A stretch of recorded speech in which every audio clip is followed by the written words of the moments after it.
আপনারা তাহির হুজুরকে চিনেন। আমি কখনো নরম, কখনো গরম।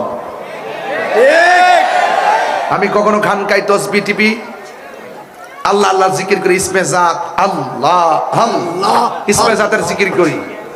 আবার যখন দেখি যে মুনাফিকরা ইসলামকে ব্যবহার করে সত্যিকার ইসলামকে দাফন করে দেওয়ার জন্য ওলি আল্লাহর বিরুদ্ধে অবস্থান নিয়েছে, তখন আমি তসবিটা বালিশের উপরে রেখে রাজপথে হুঙ্কার দিয়ে নেমে যাই। আমার শক্তি আমি নয়, আল্লাহ পাকের দয়া আর আপনাদের একান্ত ভালোবাসা। আমি এখানে বসছি, আপনারা আছেন বলে আমি তাহির হুজুর, তাইলে আমার শক্তি আপনারা। শ্রোতা যদি আমার সামনে না থাকতো তাইলে তাহির হুজুর এত সেলিব্রেট হতো না। তাইলে শ্রোতা আমাকে গ্রহণ করে, শ্রোতা আসে বলে আমি তাহির হুজুর। মসজিদের মসজিদের সৌন্দর্য, মুসল্লি, মাদ্রাসা স্কুলের সৌন্দর্য, ছাত্র ছাত্রী, ওয়াজ মাহফিলের সৌন্দর্য হলো শ্রোতা।